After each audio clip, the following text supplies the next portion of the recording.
Where's the love? Where's the love? It's right here in the heart of the city. I'm Silas Grant, and I got my man with me.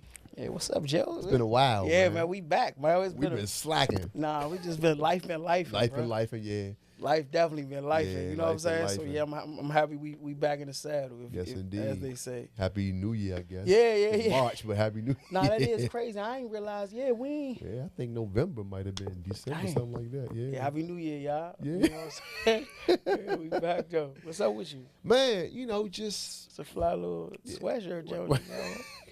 we ain't gonna do this, man. Well, Yeah.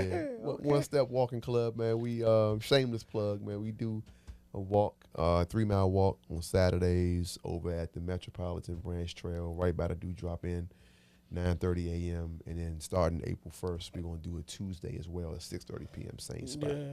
Hey, look, I want to say this too for that though, like, but give him like that's 8th and what?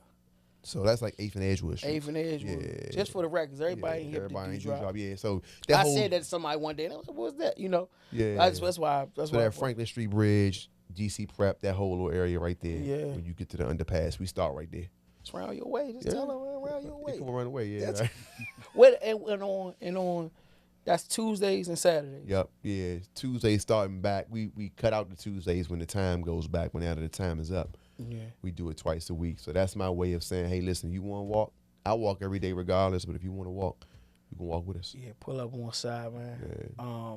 Dog. Listen. So just it's 2025. It's been a lot going on, and it's like you said, a little 3 months into the year. Yeah. And through our episodes, we've always sort of talked about and try to bring people right the heart of the city and talking about this city and its uniqueness, right? And sort of the dynamics of it, and how the different things happen on the federal level, the local level, and government and politics, and how it impacts communities. You know what I'm saying? And I think what's going on in the country as a whole, but particularly what's going on the federal level and the local level in this time right now, it's been on my spirit, about just to really start back having the conversations that we've been having, and hopefully some of the conversations that we've already had will start to resonate with people. Like, oh, that's what they were talking about, or this is what they were saying could potentially happen, right? And right now, as we record, it's Thursday, March, what's the day? 12th? 14th. Look, I'm 13th, all yeah, 13th, March 13th, where the Senate, the government could potentially shut down tomorrow. But what's in the bill, the continuing resolution, is that the District of Columbia, right, that's being framed in this CR, and this continuing resolution, which is a bill that came from the House of Representatives, pretty much is being framed like the District of Columbia is a government agency, right? And so every agency has to cut, 10% of its budget, right? 10, 20% or whatever. But for DC, that's $1 billion out of its local budget. Money that we have, DC money. Local taxpayers' money, local dollars. But because of our unique setup, we're not a state, we're a district. We have to follow those provisions. And what would that mean, right? What would that mean for schools? What would that mean for public safety? What would that mean for community services? So tonight we got two incredible guests, and one of the things that we've been thinking about a lot is in terms of new leadership in our country, what would that look like around public safety? What would that look like around criminal justice? And as we know, we embarking on summer months. We know crime typically, historically anyway, has increased in the warmer months, summer months with kids out of school, but that the new administration has, and even before this new administration came in, the Secure DC bill had kind of framed out that we were moving in a different direction around criminal justice and juvenile justice and accountability and all of the nine. So tonight, I'm so happy to have the guests that we have to help us sort of unpack some of this and also talk about it from not only a lived experience but also from the lens of practitioners, people that have been trying to do something about it. You tend to do intros better than I, so I do you the honor to introduce the men. You know? Well, yeah, to that point, the lived experience, and as you mentioned, being practitioners, and I love using that terminology because sometimes the expertise and the skill that it takes gets lost in that. Yes, sir. But we got two people that have been in the fight, again, fighting for their own freedom to this point, but then also fighting to make sure that the next generation has that opportunity. Mr. James Carpenter and Mr. Anthony Petty, who we call Pete. So welcome y'all to Heart of the City. Welcome, gentlemen. Thank you for having us. How y'all doing today, man? Y'all all right? Beautiful, man. Yeah. Beautiful. Hey, I'm gonna start here, right, real quick. I just want to start all right. So I'm in my office one day, right? I get an email from folks at Family Against Mandatory Minimums, right? Shout out to all the people at FAM. So I'm in my desk, right? So it's like towards the end of the day. So I click on the doc. You know, Pete, they got Pete on the fucking, the whole, you know what I mean? The joke, like when you walk in the movies and they got the heel on the front, you know what I'm saying? I'm like, okay, cool. Okay, and I look, District of a Second Chance and all that. So I started watching the joint, right? And, so come on, I done seen and been, this is my life too, right? Just, man, bro, listen, I don't think I cried this much when my father came home, bro. Just watching that jump, man, I was in my desk bawling. I was crying for real. And I think it's like from all the shit times I didn't cry. Yeah. Slim, I was crying like shit. I'm like, man.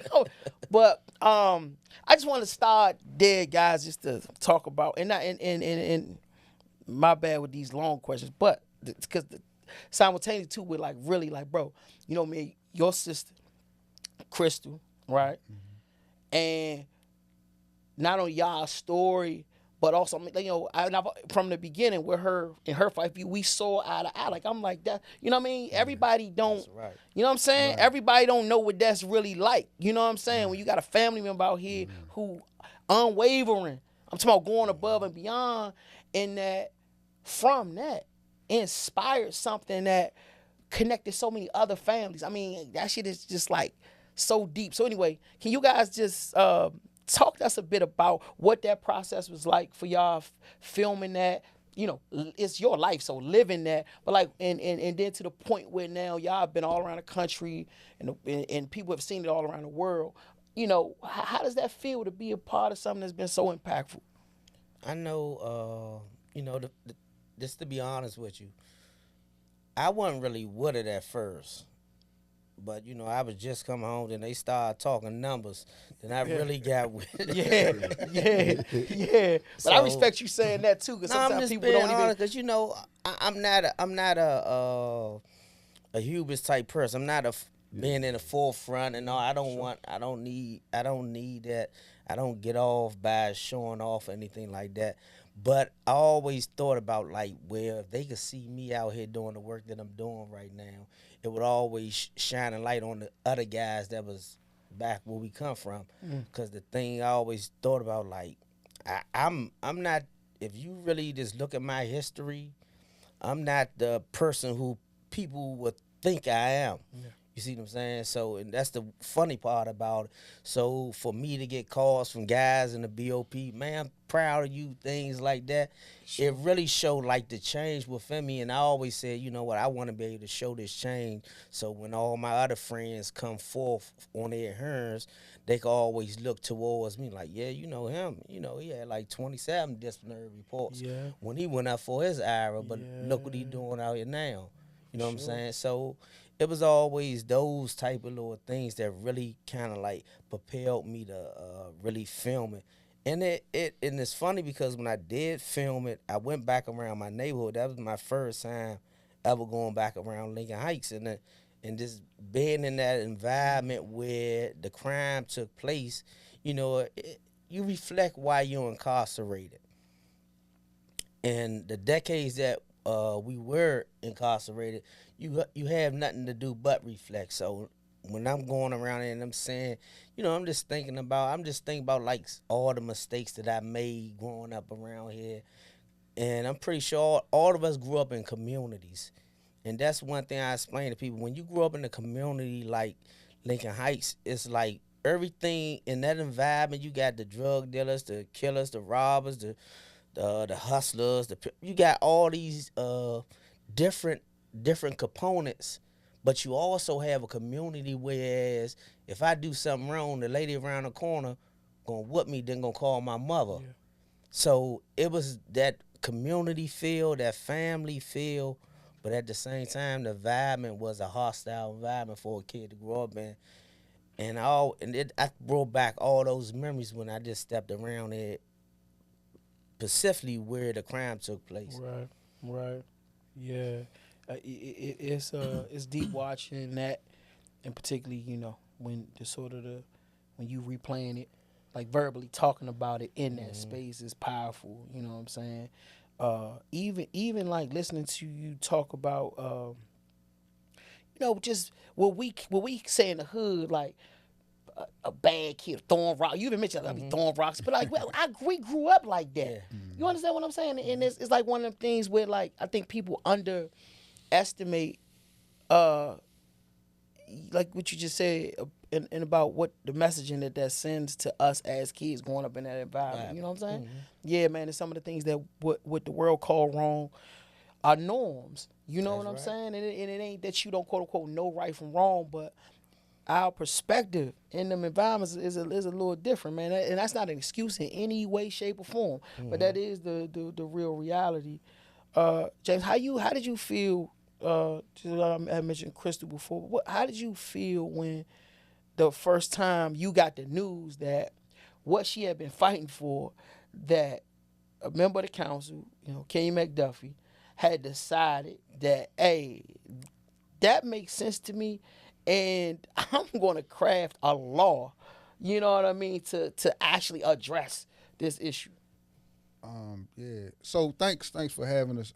And your story always resonated with me. I always appreciated your loyalty to your father and stuff like that. I heard about it when I was in BOP. Oh, man. In terms of my sister, it's no way I really could have known what was going on out here. You know what I'm saying? It's just a 15-minute phone call of us strategizing.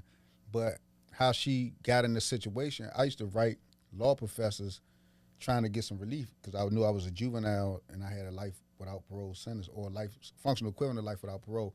Long story short, I wrote this law professor named Carpenter, I think that was her last name, and she trying to seek some relief because she wrote an article about a kid in Florida that had life without parole for a nonviolent offense. Anyway, I wrote her. She wrote me back, say she really can't help me because she was working in Florida, but she sent the address to this organization called the Campaign of Fair Sentencing of the Youth. So I sent it to my sister. She called them. They said they wasn't doing nothing with D.C. because D.C. didn't have life without parole. We could get like 50 to life, 100 years life, but we didn't have life without parole to the letter of the law. So, but they said if she willing to work on it, then they would help. So that's how she got involved, and then just doing stuff like that. So it's just a great.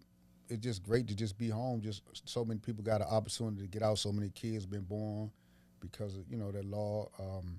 And being a part of the documentary, I got a small role, but just knowing that D.C. has been on the forefront of criminal justice reform and how we got the IRAA law, then we got the second look law, would get people that was over 18 opportunity to come home, and so many other states has been following our legislation path. So it's just been a blessing to be a part of it. I'm just happy that people in different states getting the opportunity to come home as well. Is it possible for you to give us a little more detail on IRAA for those that are watching that may not be familiar with it? I was the Incarceration Reduction Amendment Act, and it's basically D.C.'s response to a Supreme Court rule in Miller versus Alabama that says that giving a juvenile a life without parole sentence is illegal. So it's you can petition the court after you serve a certain amount of time. In D.C., it's 15 years. After you serve 15 years, if you got 50 years to life, you can petition the court, And it's not a get out of jail free card, but what it is that if your behavior has showed a significant amount of maturation and you haven't gotten in any trouble, the judge could potentially grant you relief. Yeah. I think that the way you frame that is so critical too, in terms of people understanding. It's not a get out of jail free card. It's not minimizing the crime. It's not not acknowledging the victim and their family. It's none of that. Right. But what it is based on science, based on facts that are about brain development and the fact that people can't grow past a mistake. You know what I'm saying? And I think, what, not on YouTube, right, but with so many other guys that have been granted, opportunity to come home with IRA, have done. It's just been, I think personally, I think that it should be, as you mentioned, James, about like people studying or following suit around the law itself, but in terms of, and I really give y'all the credit, and people like Eddie and folks at Fremont, like what y'all built as a support system for dudes, man. I've been in reentry 25 years. And I say it, a lot of people use this term like the IRA guys. Like it's like y'all like the example. Bro, I've seen that. Because guess what? This is the thing. When you talk about from like how like people in the criminal justice space to look at young violent crime, the likelihood of recidivism is high. And so for you look at that group and recidivism is on the low side like it is, that shit is remarkable. But so much of it got to do with the guys who have come like them. I know because you hear it gives hope. Yeah, setting out and like, holding each other accountable, meeting up, all that, doing stuff together. I just be watching it like, man. And obviously in the work we do, I've been been able to be a part of it and watch it firsthand too. And even having friends that's been a part of, getting IRA and also I've seen, and God bless my homie Stinker, man, who came home on the IRA. And when I first met Pete, Stinker and IRA was over to jail. Stinker and Pete was over to jail at the same time. And James Dunn. You know what I mean? They was all over there awaiting the IRA. I don't forget nothing. You know what I'm saying? But the point I'm making is that, the path that they've laid out is for people to follow, and it was most important in the criminal justice space that I've seen through these years. A lot of times, not so much here in DC, but just nationally, a lot of times, bro, the people that get elevated to say, hey, look at the example, it don't be people that the men gonna see and be like, I know him. He like me. That's not the guys they normally. For the IRA group, they them. And so a dude, it's no excuses now. It ain't no excuse that all them dudes ain't like, he ain't got no charge like me, or he ain't thorough. Like you ain't got none of that. Yeah, dude, you can do this, and we expecting that you do, and I think that's a that's a beautiful thing, bro. My bad, I ain't mean to get on that tangent, but that's real. So what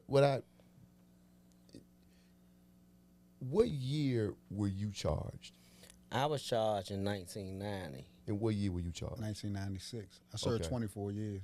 So and I served 30. 90, 96, and 90. That was. Bush was still president. Big Bush was president, and in '96 Clinton was going out, right? Yeah. So that period, I asked that question for a reason. That period was sort of like that super predator sort of. No question. That monologue was being displayed. That narrative was being displayed, right? And now in 2025, it feels like that's starting to replay the narrative of super predators. Lock them up, law and order. So, to the best of your ability, can you reflect on how much you were aware of that narrative then? And then what sort of warning would you give now based on it replaying the way it's replaying now? It's funny you say that because I was aware of the Title 16 law when I was down Oak Hill. So I think I got released from Oak Hill like the end of '88, like towards the end, like say like December '88. And I came home in '89. I had a friend. My friend, you know, because I also grew up around Montana Avenue. And I had a friend named Momo. And Momo had got locked up. And they told him, like, he over the jail. They charged him as an adult. But I was down Oak Hill, and I was 15 at the time. And I knew Momo was a year older than me. But, you know, once I went home, I just got back into the midst of everything.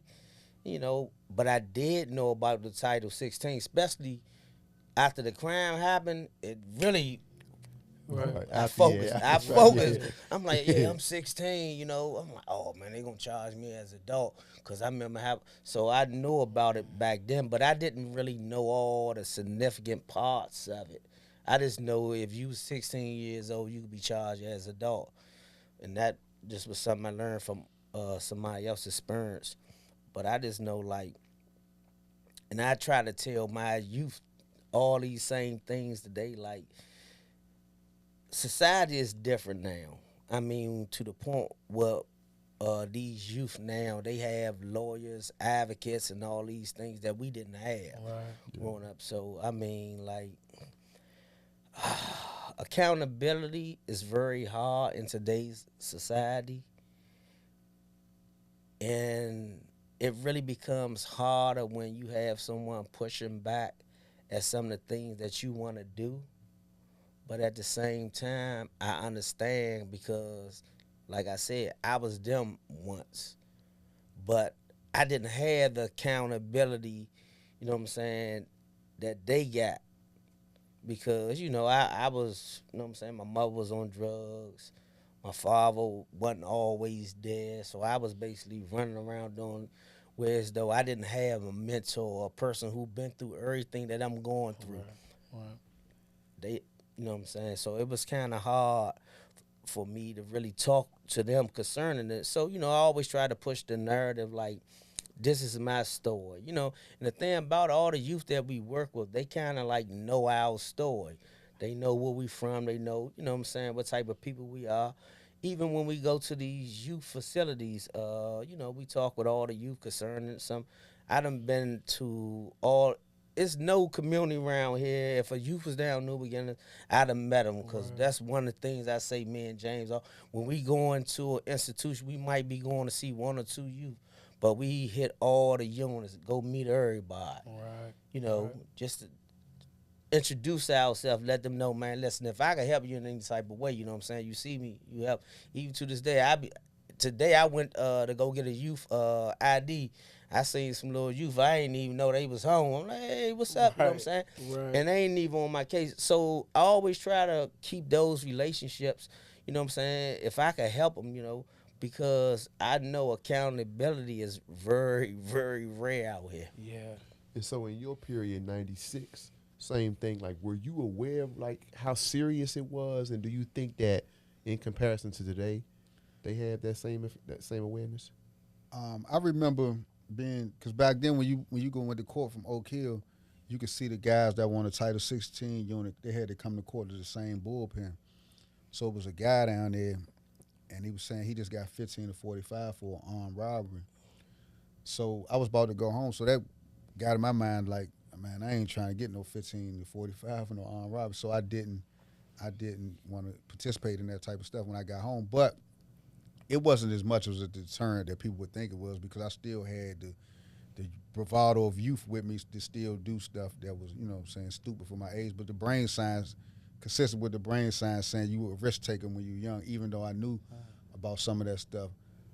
But I also, when I was a juvenile, I used to read a lot. So I kind of knew that at that time they was looking at us like it was like the criminal justice system was more so geared towards like preventing like a certain type of mentality to rise up in the United States as far as amongst the black people, because you know you had like the L.A. riots back then. I think O.J. got acquitted back then. It was just a lot of stuff, a lot of kind of fear. A lot of us was born in the 70s. Martin Luther King got killed in like 68, so it wasn't really that long ago. So it was just like the criminal justice was like on some suppression.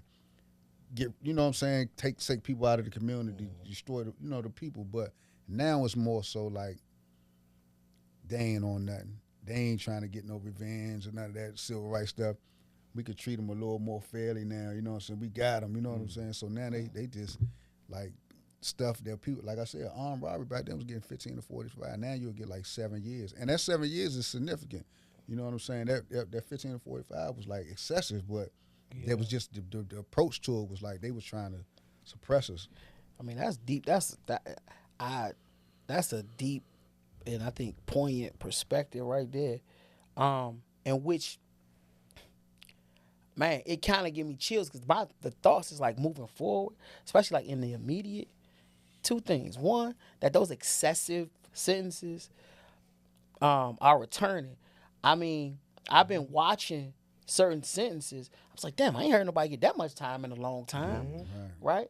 But when it comes to the youth, one of the things that's been like on my soul has been this. I mean, I think for the last 2 years, and the narrative around juvenile crime and things out of control, things seem to have like leveled out a little bit.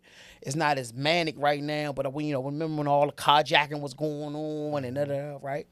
But I feel like that with the new U.S. attorney, I think that not only when we talk about accountability, not only will we probably start to see, because Secure DC already there, right? Mm-hmm. So the laws and our vision seeing more things in district court, not necessarily youth, but just in general, more things going to the federal court. But as specifically for youth and like Title 16, when we was coming up, I'm more your age. It's more our same era, but still, even definitely in Pete era. Pete, I ain't trying to say like you old or no shit like that. But that it had to be homicide, attempted murder, armed robbery, armed carjacking, or rape, like something like a severe rape type thing, for a youth to be charged as an adult. And for everybody out there, that's what Title 16 is. And really, I think you can be 15, because I mean, even like speaking of Stinky, 15 to 8 months. Because with Stinky's situation, that was his situation. They waited till he turned 16, and then, but anyway, I envision though fights like assaults, right? Kids gonna start getting Title 16 for that. Certain thefts, certain maybe just a gun charge in itself, like things that they normally would not. Right? If you meet that age, and particularly if you probably have had some prior arrests, you're gonna start seeing more and more youth being charged as an adult, and if they are convicted, and then they're gonna start getting more excessive sentences. And it was problematic as far as the community and pushback is that I think we did get to a point where the type of crimes, whether it's women being, carjacked or robbed, whether it's children, innocent children getting shot, that the public is their position in the immediate, just like it was with our age group, is that, good. That's what they need, right? So, like, what's your perspective on that, like, from the public standpoint? What would you say to, Joe Blow citizen? Like, and what do you think their perspective should be on that? I think that the political system in this country it was designed for an informed public. Like back then, they thought that the public would be in tune with what's going on, but it's like we don't have an informed public. We dealing with like emotions, and then by us not being a homogenous society, like maybe like in somewhere in Europe where just the whole country is 95% white.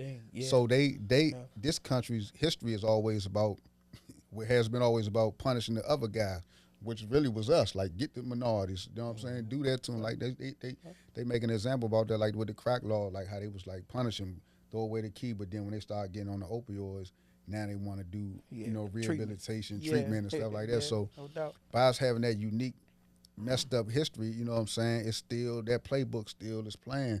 So the average citizen, it's not their kid, especially in our city, because a lot of people that advocate the loudest are people that don't really live in our communities, you know what I'm saying? And they be having all the suggestions for Ward 8 and Ward 7, but you don't live around there, you know what I'm saying? Like, you never even thinking about a drive-by happen where you live at and stuff. So it's just like, I just hope that people don't get blinded. I think it was James Foreman wrote a book, Locking Up Our Own. Just books like that, that level of consciousness that the public needs to have. You can't just buy into this tough on crime rhetoric and then, because it's an old playbook, and the results, people like Pete, myself, it's so many talented people that are locked up that's doing excessive sentences that if they had an opportunity to get out here, people would really be impressed with some of the stuff that they will bring to the table. Guys in this trying to start their own businesses, all types of stuff. So, wow. Yeah, it's just so many people. I would hate for the public to get caught up in that same blind support of hurting our own people. Yeah. I think for me, today's society is like built on quick responses. Yeah. You look at your Instagrams or all these different social media, someone is wrong just because what you're saying you didn't see the before. Right, no context. And that's what I always tell my youth. I was over to jail and I was talking to the guys inside of the unit, and I was explaining to them, like, I always believe this even when I was incarcerated. You're going to trial. So you're in trial. The prosecutor is not really going to talk about you. They're going to talk about the little boy who just got shot last night over Southeast, who ain't had nothing to do with the beef. Yeah.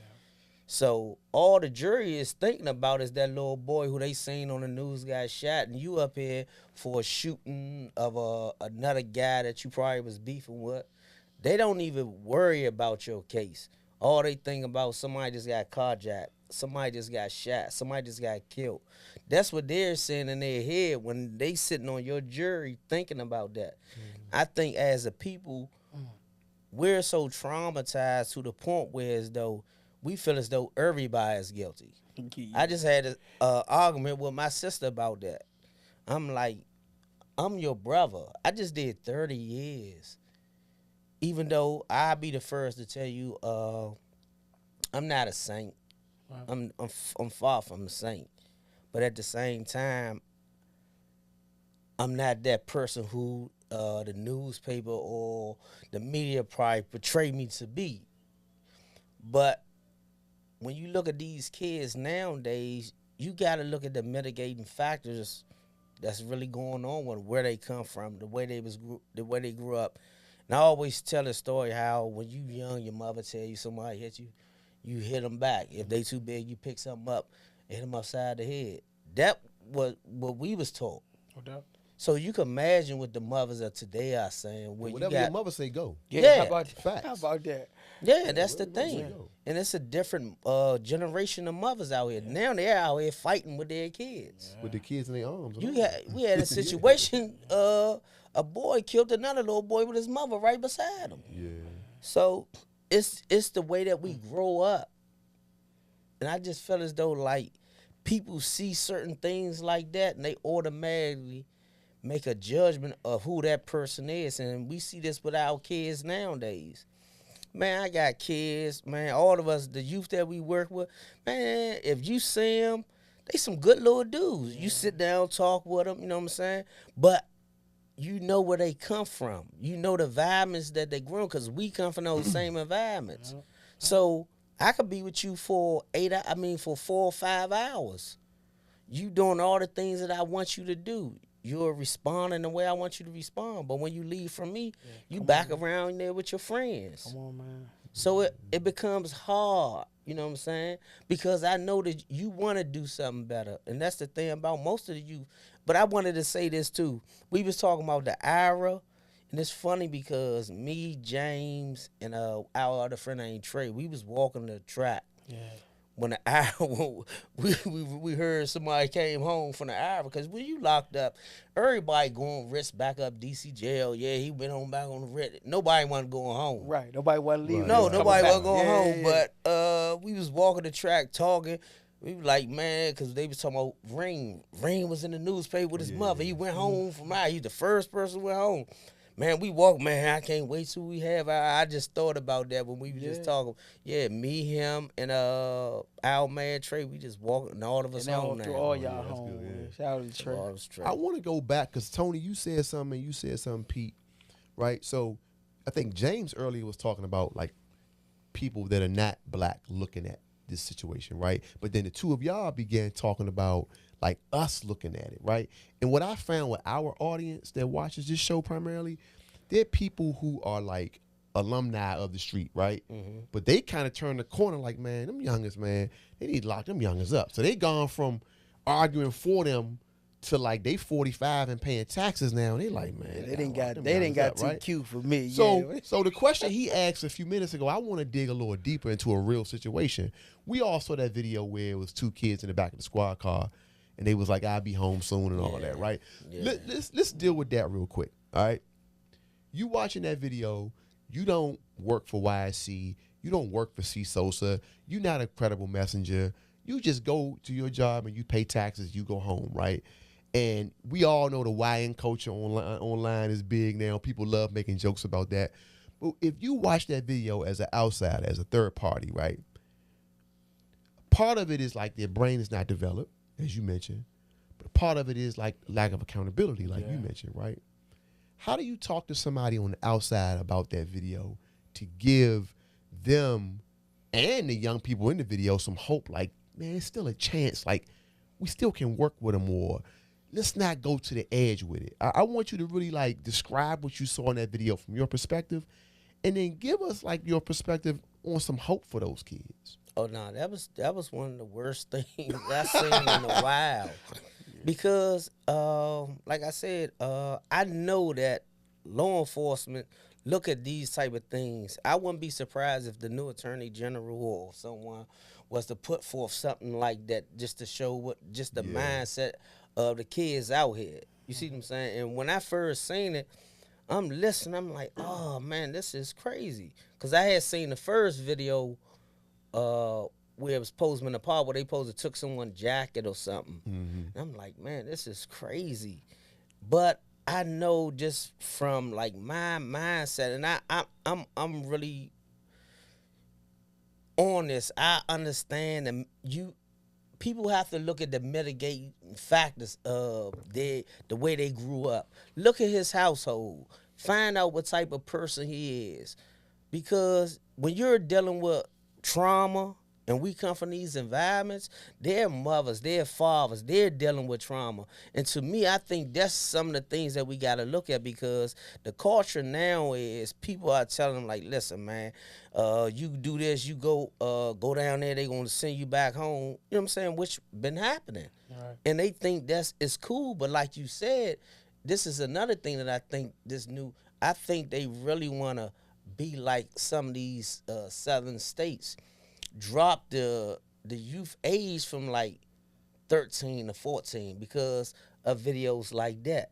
Yeah. And they start title 13 in them. Right. You see what I'm saying? Yeah. So I think it comes more back when you say like the mitigating where these kids come from. I don't really blame them, like James said, because I feel as though in their mind, they're seeing their friends go through some of the same situation, or people they heard about do these same things and come home. Could you put an estimate on how much of it, if you had to look at 100%, full pie, right? How much of it in those kid situations is there lack of brain development, and how much of it is, oh, I know I'm gonna come home because I'm a young nigga?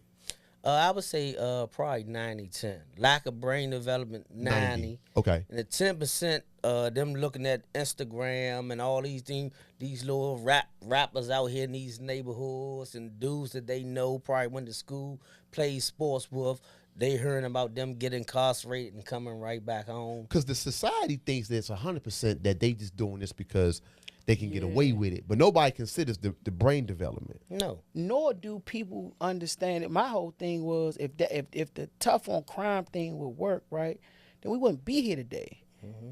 Right? Like the you ain't scared if a person if a person accepted death, premature death, and incarceration as just what's gonna happen, you can't really scare them. You can't deter them with that. Right. And particularly even if going through that, not the death thing, but going to jail can actually add to my glory. Even dying sometimes, nobody can see, man, I go out, they're gonna remember me, blah blah blah. Then you ain't scaring me with those things. I just think that's something that but again, to James' point, you always got people outside of, we really, it ain't even about being not just black, but like those come from the hood of those, it's a subculture. People ain't from that subculture, don't really understand the mindset. And then some of these youngins got IEPs, some of these youngins got diagnoses or they're undiagnosed with issues and I think the general public never considers that. They look at it like that's a fully formed person making a rational decision to just be a menace. And that's an African American trope too.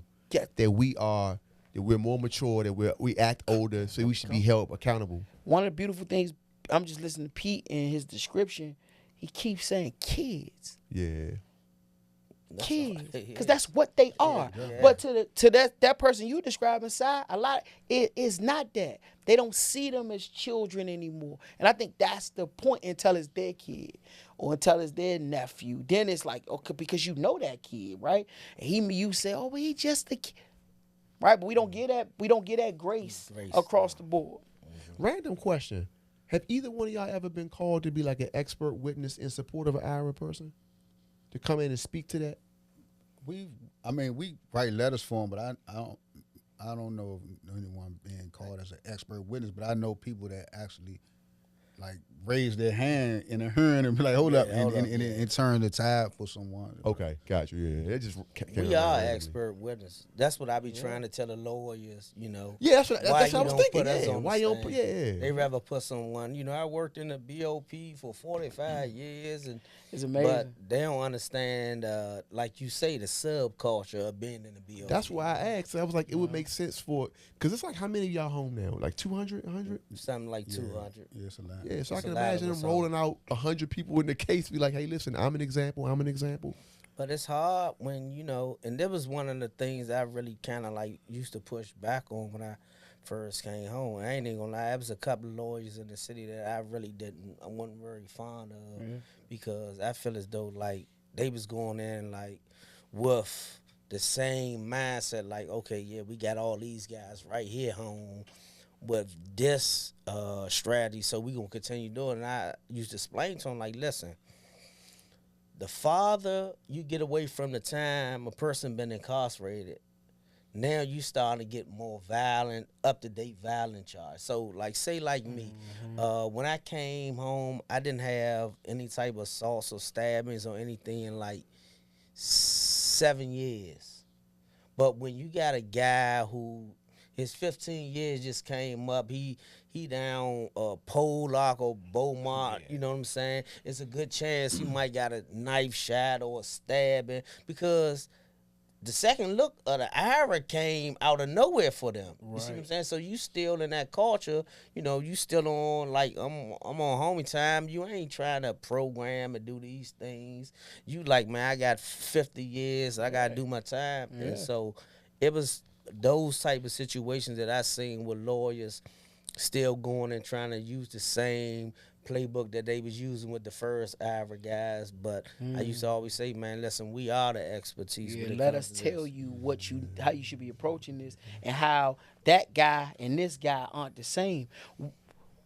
Question about that to that point too, and it's tying in something you said, Si, about Joe Blow citizen, right? When people hear about second look and saying, oh, so you mean to tell me this guy, youth or adult, that does this, kills somebody, he'll be in only 15 years, he'll be, potentially able to come home, because now we looking at people understand that this law exists.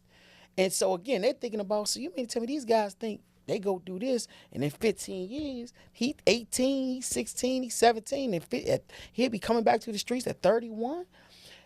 I think that scares a lot of people, right? And given the current state of the BOP and particularly for us, for DC guys, what's your thoughts on what are some of the things that are needed in the BOP for young people that's going in a violent for a violent charge? What should that, in a perfect world, is what I'm saying now, as the experts, what should that look like as it relates to having that 15-year date in advance? What should person be doing from day one in the BOP to when he or she gets to that 15th year, and potentially could be eligible to return to the community? What should that continuum look like? I think that just going back to even the question he had about just the Joe Blow citizen looking at a young person that was in that video. Because for me as a mentor, my thing with the young person is just trying to get them to survive. You know what I'm saying? Because there's nothing worse than going to a young person's funeral. You know, so if they can survive, I don't even be mad, honestly, if one of them goes to DC jail and stuff like that, because I know it's a journey. Life is a journey. It might be the opportunity, one of the best opportunities they might have to slow down for the way he's living this particular life. Because that's what we have. One of our principle is meet a person where they are. Mm-hmm. So it's like, if it's nothing like if you was dealing with a young person and then you go to DC jail and you see the same young person and then he's like, man, I should have listened to you. Right. You know what I'm saying? Because I mean, because the Jews, sometimes they gotta get time to grow. You know what I'm saying? So to sit in there. So those kids 15 years from now is not going to be the same person. You know what I'm saying? They're not going to be the same person. And that 15 years in the BOP is a punitive place. That whole sentencing structure is basically you committed a crime and you got to do 85% of your time for this crime, no matter what it is. That's the structure. So it's not rehabilitative in its scope. You know, it's more so like you go there, you can do whatever you want in the BOP, whatever you want.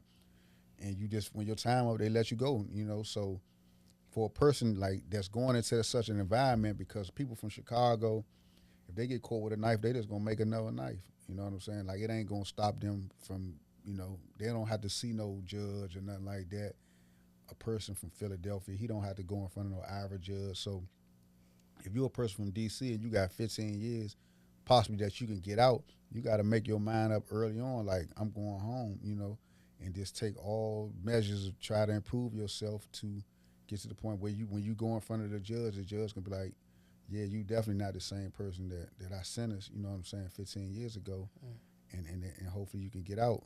But it's really hard, man, just for a person from DC to go into them type of environments where everybody don't care. Yeah, it's tough.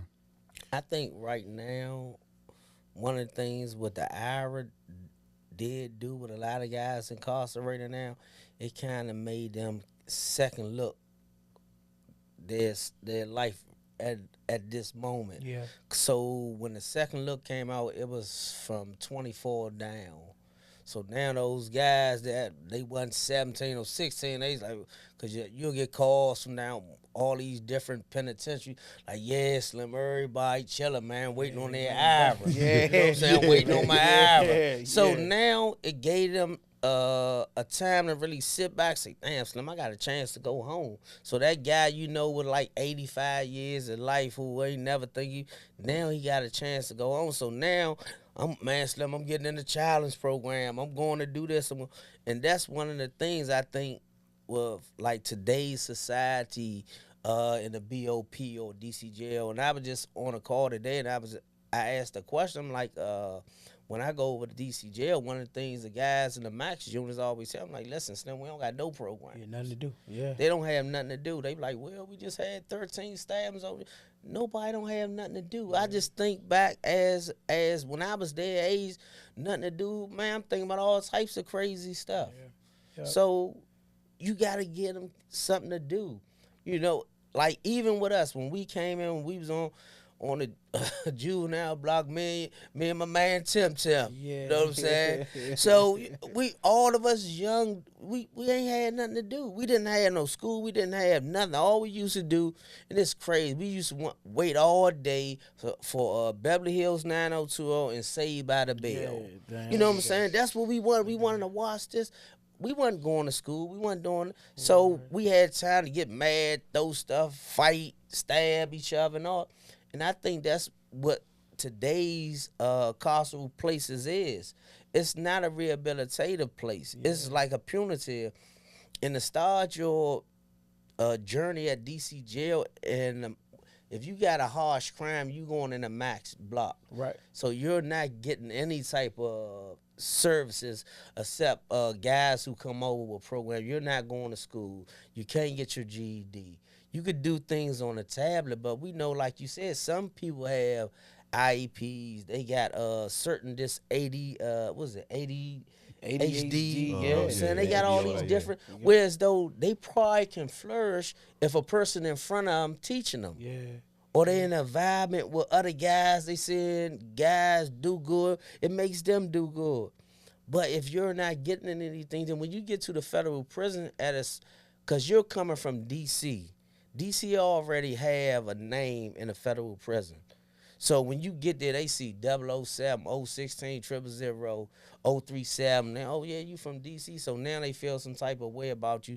You 18 years old, you just got 50 years. So now they're going to automatically put you on a USP. Right. Where this is your custody level right here. You're going in the USP with tension is always high. And the first thing dude's like, yeah, Slim, you got to get a knife. So now this is your mindset. You're not going to one of these FCIs where they got a nice school or they got programs that could help you start with your rehabilitation. We're not being placed in them places. Yeah. We're going straight to the penitentiary. And when you get there, it's like, man, you got to be a man. You got to stand on who you are, even though you're not wanting to hang with all the D.C. guys and be with some of the stuff that happened. Well, I'm saying you from D.C., so if something happened on A unit with somebody from D.C. and a Mexican or, say, a white boy or another gang, Crip Blood, whatever, you got your back on the wall just in case they try to come at y'all. Yeah. But you don't never want to hang with your homies, and you always the one who always take the short end of the stick because you're not with that DC stuff. Right. And we see this, so this is just the mindset of when you get into these places. And I think you saying it's been something been in my mind for a minute. But I think whoever the director, the next director of the BOP, I definitely think that we, need to try to see if we can get a meeting with whoever that person is going to be to talk about, the custody level, right? I feel like it's outrageous. I was just reading not long ago, a dude from D.C. Got killed. I think he was in Big Sandy or somewhere. But probably 18 months or something. Like, well, why are you there? Exactly. You understand what I'm saying? You just because see DC guys, especially because again, if Lord was over, most guys be going to Lord, they wouldn't be going to the feds, but based on how the feds look at your points and custody level and all that, a lot of times dudes be going to a USP based on what DC say this but they really shouldn't be going to no USP where 85% of the compound got life without parole, bro. You just shouldn't. People first time in prison and all that. Why are you in the penitentiary? It's crazy. You should be going to a medium or low security facility for real. And then people get into those places and again, you gotta it's sink or swim. Like me talking, I ain't been there, but I know I just had so many friends, and family too, but the family people probably should have went to the pen, but but just some people I know, all jokes aside, like friends that I know, like damn, they might run like damn, what the fuck? Why are you in Lee County? Or why are you in Pollock? Or what? Like, how? Why you? And then I ain't talking people that got a lot of time. Yeah. You know what I mean? You know what? Come on, man. You know, and something I got ain't to never be heard done nobody about with 18 that, months on bro. Big Sandy. That's Yeah, crazy. but you got people that been All on the time. violations, bro. Yeah, all the time. Yeah, they do that all the time. Yeah, that's a real thing, and it's dangerous, right? And the point that I think is more deep, that most people that go to prison come from poor communities. We know that people ain't got the wherewithal, the time, or the finance, whatever, to advocate in a way, to write the region, or don't even know what steps to take. You know what I'm saying? To say, hey, wow, and they don't know, they just know a person in jail. They don't know the difference in the jails and the this and that and this and that. But I think as we, you know, the advocates, the ecosystem of help and care for those that's involved in the system, really got to start talking about this, because it really is a danger. And then I'm saying all of this to say this, and what it does, just to piece point, and James made the point too, that if you are at Pollock or Big Sandy or Beaumont or Coleman or wherever, and you trying to get back to that family of yours, you know, it's certain things that you just gonna have to do. But when it hurts though, potentially, when it's time to go up for the IRAA or the second look. You know what I mean? It's putting people at a disadvantage. You know. Yeah, it's definitely doing that. And that's one of the things that we trying to do with Neighbors for Justice, like shine light on those type of issues. Because I just always think about when two of my friends, they were denied, both of them home, alhamdulillah, Shaka and Rob, both of them was denied. And I just kept thinking about them have to go back into that environment. Yeah. You know what I'm saying? Being denied, but you know you got a hearing coming up. Yeah. You know, you like, oh man, I gotta go back down here and You unbalanced, Joe. yeah, exactly, because you like, man, I'm not with none of this, but I'm trying to go home. But you understand, like, I can't be walking down and walking somebody assault a homie, and I just stand right there and let it happen. So now everybody feels some type of way against me because I stood right there. But me being a person, my morals and principles, my character wouldn't allow me to do that. So now I got to help him. So when I go back up in 3 years for my Ivor hearing, you just got assault and such that when you first went back. They don't look at those type of things, and that's one of the things that we trying to do at Neighbors for Justice, shine light on a lot of those type of situations that you don't really hear about. Yeah, man. And that's the thing. You talked earlier about the playbook, right?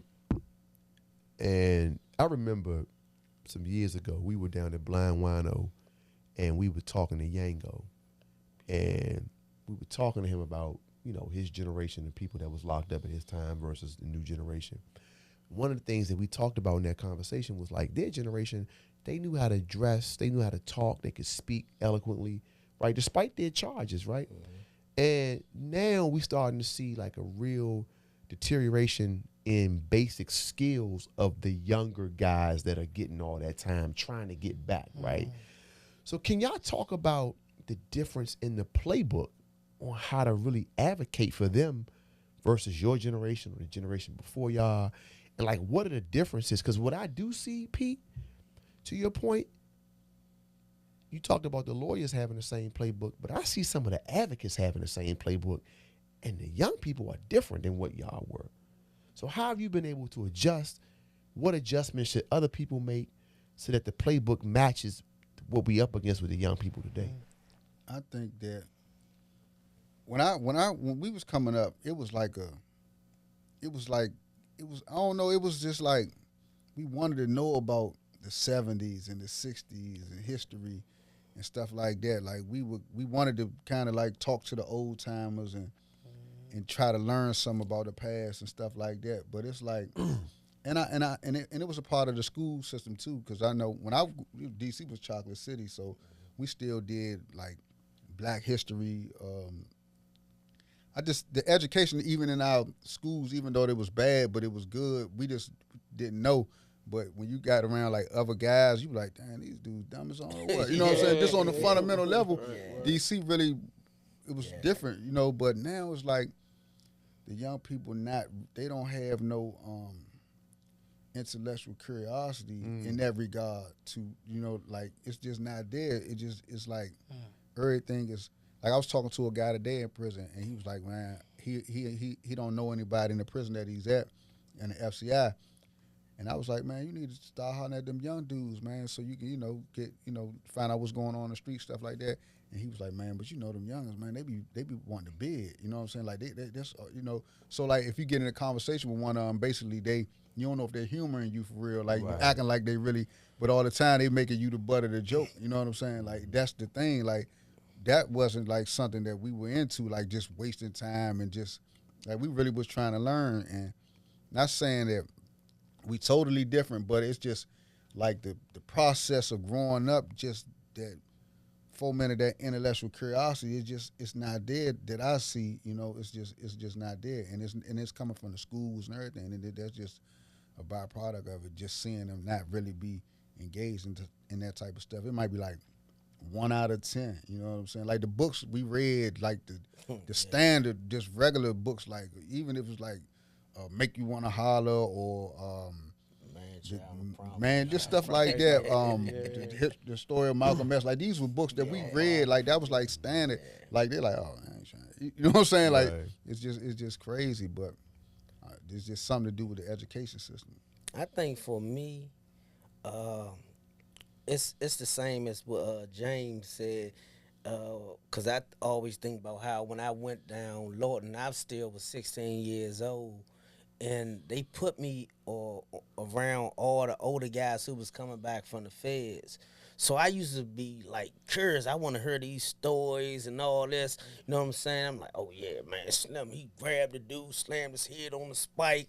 I'm like, oh man. But I'm like, yeah, what y'all was beefing about? I'm curious. I want to hear these things because the things that they was telling me, I always thought like, okay, well, if I ever go to the feds, I know, okay, we're beefing with them, we doing. But I was curious. I wanted to learn these things because I wanted to be on point, whereas to the point where as though nobody get out on me. I want to hear these old Murn stories. I want to hear all these different stories. Yeah, we was beefing with them. We was doing this. So I want to hear the kids now, they want to do as James said. They want to bid. So even when I talk to I got a man, inshallah, he be home, some Reggie Mack. So Reggie, I was talking to him the other day, and I'm like, what's up, Slim? I'm like, what's going on? He say, Slim, I'm in transit. He say, man, it's probably about 50 homies. I'm like, oh, yeah? I'm like, no, he say, Slim, I don't know none of these dudes. He say, they all young dudes. I say, what's up? He say, man, they weird. You know what I'm saying? And that's the thing about it. When the old timers seen us, we wasn't weird. We was like, man, we was cut from that same cloth. Yeah, Shawty and them, they gonna uphold the banner. This is just some of the things that they said. Cause we understood, you know what I'm saying, what the assignment was. These young guys now, their mindset is not the same. I told the dude the other day, like, man, listen, man, I don't understand. When I seen y'all come in, y'all got tattoos all over your face, dreadlocks and stuff. I said, I don't see no temper tapers. I don't see none of those type of things that I grew up on. I knew, he from D.C. Yeah. Only way you know a dude from like, hey, Slim, what's up? Where you from? I'm from D.C. I'm like, oh, yeah, where? I'm saying, why you ask me? I said, oh, yeah, he from D.C. Yeah. You would know certain things, but they just don't have that same outlook the way we look. They come there expecting, I'm from D.C., so I got to automatically be a tough guy. You see what I'm saying? Right. Whereas with us, we sat back like a fly on the wall, looking at, okay, yeah. You know what I'm saying? Because it was a different culture. And nowadays, it's like, anything goes with these dudes. It's a different mindset all around. They're emulating guys from the South. Yeah, man, it's interesting. You know what I'm saying? From up north. They like a dude, I ain't gonna never forget. I don't got nothing against the dude, but a dude told me one time, I would never forget. He told me Jim Jones was the flyest dude he ever met. And I'm looking at him. I'm like, oh, yeah, but I come from a different era. Right. So I see, okay, that's what you like, you know what I'm saying? But to me, I'm like, nah, Slim a vicious Bama. Right. You know what I'm saying? To me. Right. And that was the thing. I'm like, I always thought about that, how we looked at things different from them.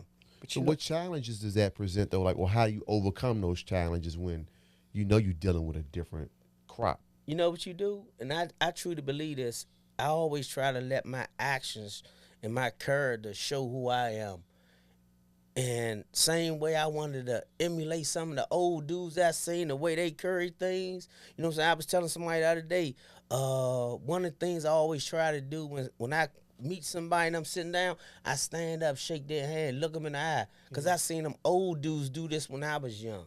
So when I'm out with my youth, you know what I'm saying, we talk, but I always show a certain characteristic when I'm around. I always try to be, you know what I'm saying, someone they can say, yeah, Slim, man, he a respectful person, man. He deal with everybody, treat everybody with respect, you know what I'm saying, but I also know what type of person he is. You know what I'm saying? That's why I tell you, you don't have to be tough. You don't got to run around mugging and all that. Okay, you out here doing all these things. You don't have to let everybody know what you're doing. You could be a man, respectful, treat everybody with respect, treat your mothers, aunts, everybody with respect, because that's what you're supposed to do. So I always try to be the person who I want my youth to emulate and all these dudes that I be around. So it's really nothing that I could say that can really change them, because, like I said, I could say everything in the world when you're with me, but as soon as you leave from me, you back around your friends. Now you want to pop a perk or whatever they be, drink lean, and all these things that I just told you, man, gonna make you be down Division Avenue. Yeah. You see what I'm saying? But you know, I told you, Young Roy ran up on me in the gas station one morning. I'm playing my numbers. He like, hey man, what's up? You Tony, right? I'm like, yeah, what's up? You know, I get that a lot, whatever. So I'm like, what's up, man? How you doing? You know, good morning. He like, yeah, you know, my big homie. I said, oh yeah, you know, whatever. He mentioned Wild Dude Bowie first. Then he said, shout out to Bowie. He said, you know, both my big homies. And you know, Bowie, you know, Lil Pete. I said, I do, man, I do. But so I don't know the youngin', right, or whatever. What he into? Nothing. The point I'm making though is, even if he was somebody who, you know, we all got to figure it out. But when he as he saw me as somebody that, you know, that he should, you know, extend some gratitude to, some respect to, he made sure to mention y'all as a point of reference. And I thought that was big though, bruh. Like, he may not do everything or y'all guide him to do, but he, and the reverence that he gave y'all was deep for me. I don't take none of that kind of stuff lightly. He could have asked Nate Tony, whatever, I'm paid for his shit and kept it moving. Right. He ain't had to say nothing to me. And that the fact that he brought y'all out and he had a glow with him about when he mentioned y'all and names. all you could offer him is positivity. It wasn't like you was a plug or something like That's that, what right? I'm saying. And all you could offer was positivity. It, bro. Yeah. And he said, yeah, you like my big homies. So I'm speaking to you because of the reverence. I know they mess with you, and I'm speaking to you because of how I see them.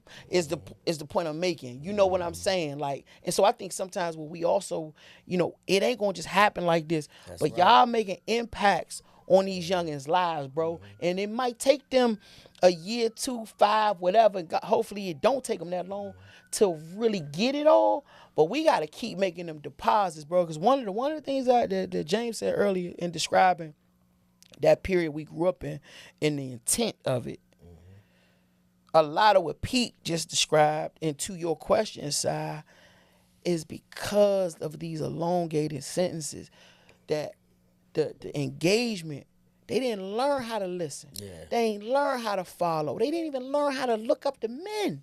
That's right.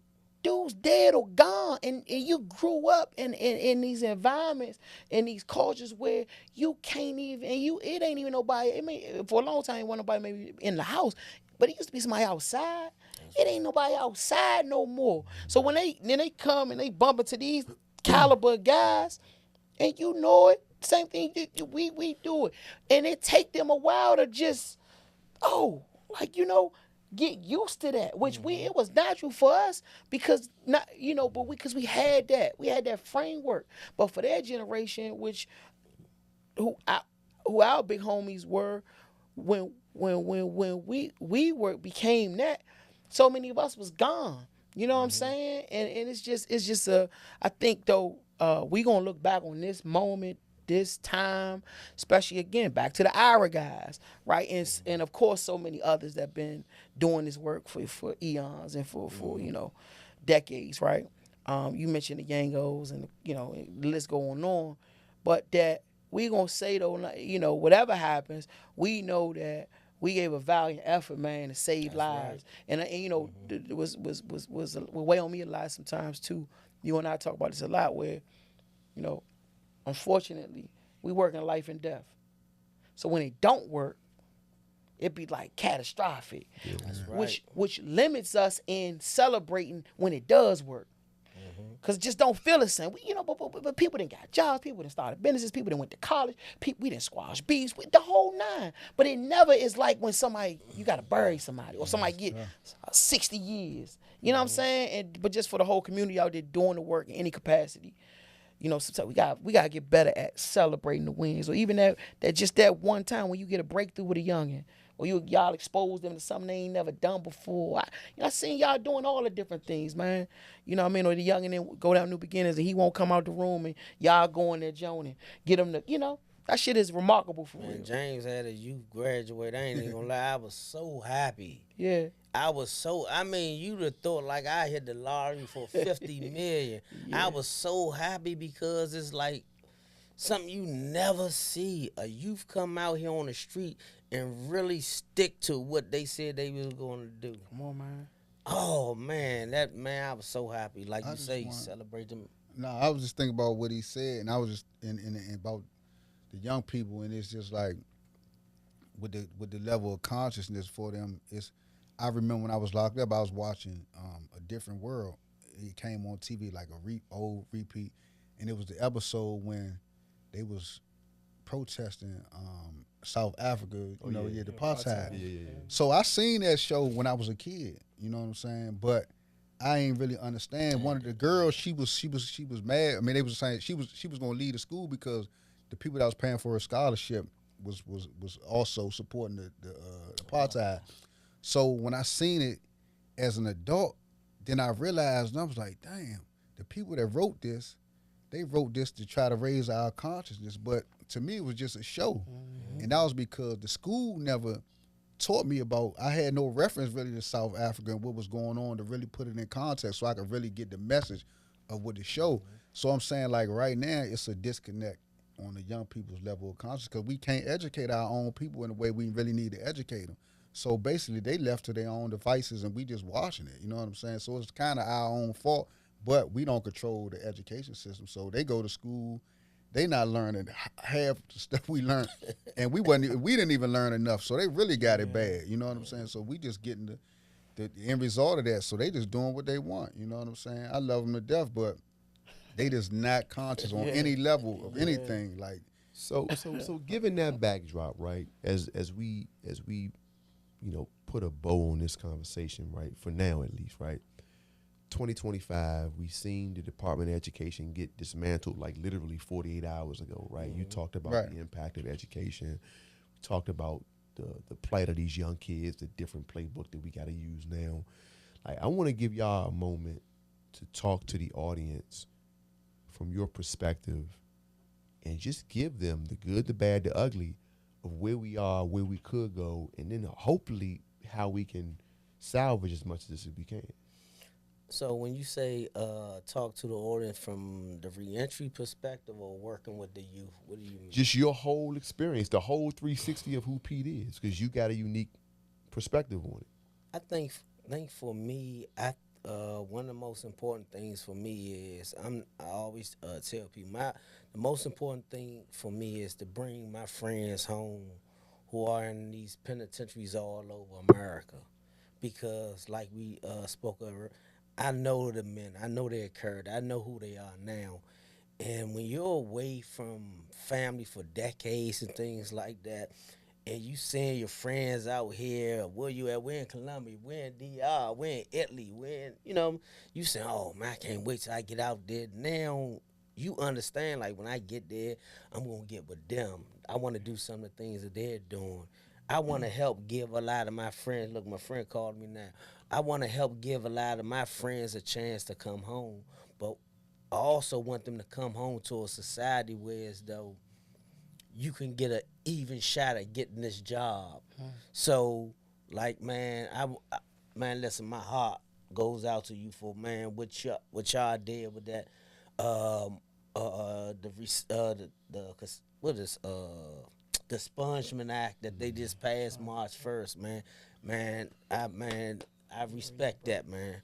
So when they had things like that, but when it come to the point where it come to guys like us, it's hard because we have certain types of crimes. And I know a lot of my friends, when you come from a certain era in DC and you doing certain decades in prison, when you come home, it's a kind of like a known fact. You ain't coming home off a tip. Yeah. You ain't coming home off no Jaywalk. drug. You know what I'm saying? So I want to get to the point where as though I could put in for something to seal my record, where as though I could go get a job at one of these big firms in the city or one of these big conglomerate companies that they have all down K Street, something like that. And I want my friends to be able to do those things too.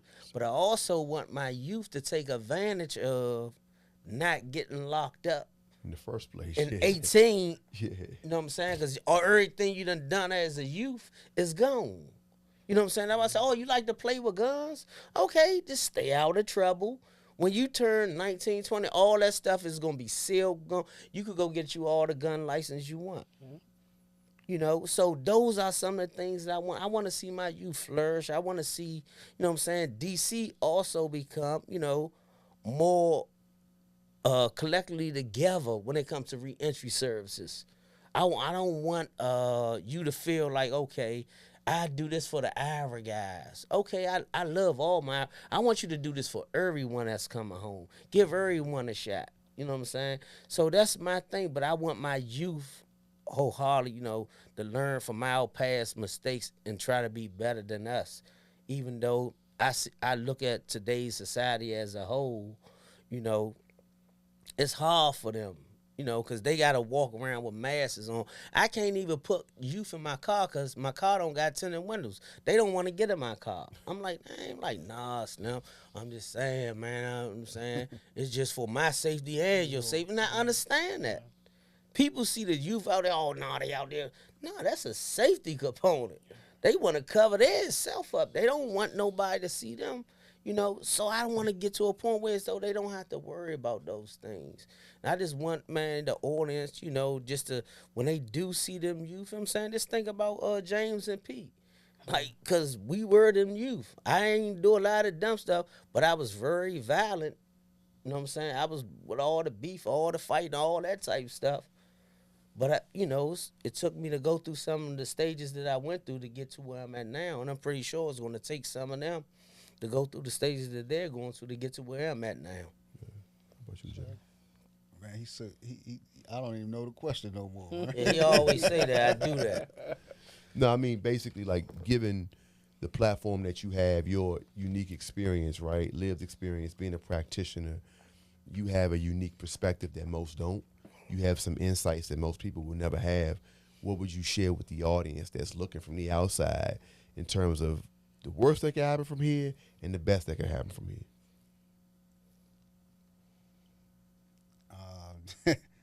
It's so much.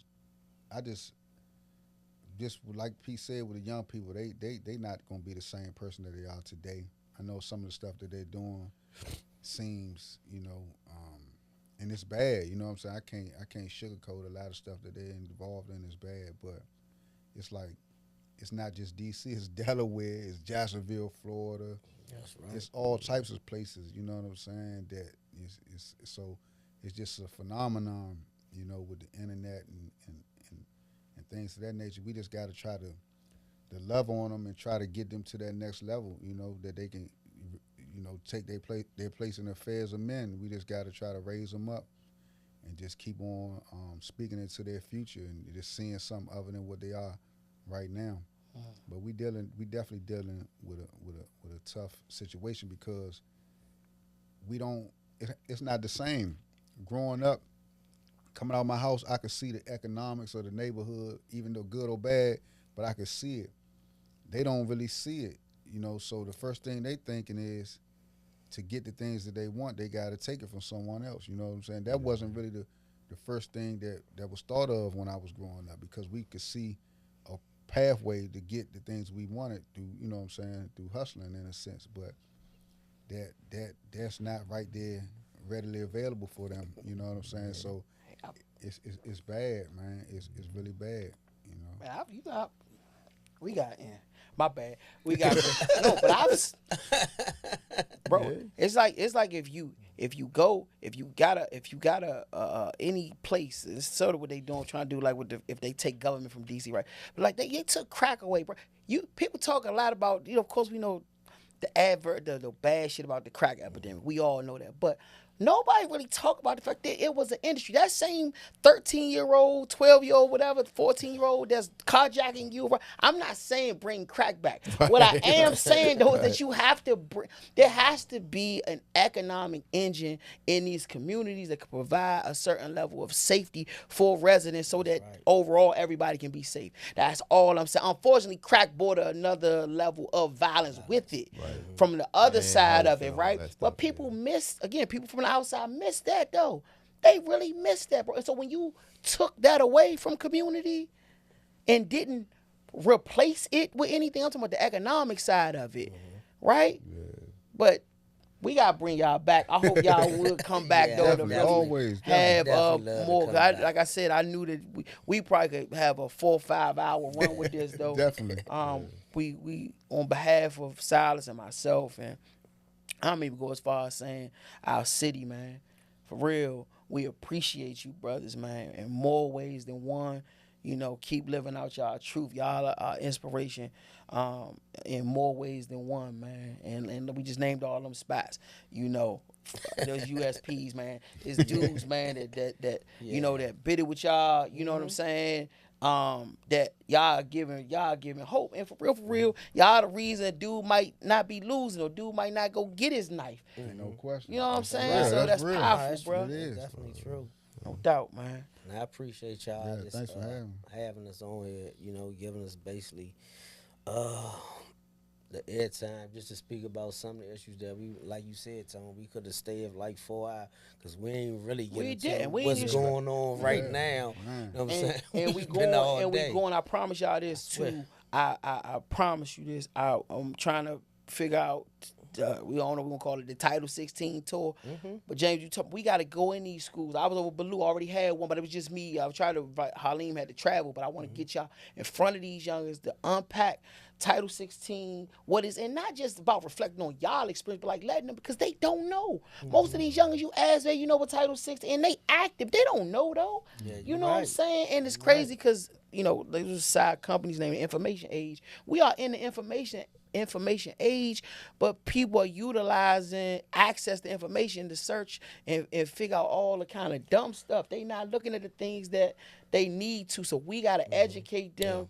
And we can talk more, but I really want to start a real serious, legit campaign, stickers, memes, visits, all that, because we got to educate the youth, man. If other people aren't doing it, who better to do it than y'all? You know what I'm saying? I appreciate it. Definitely.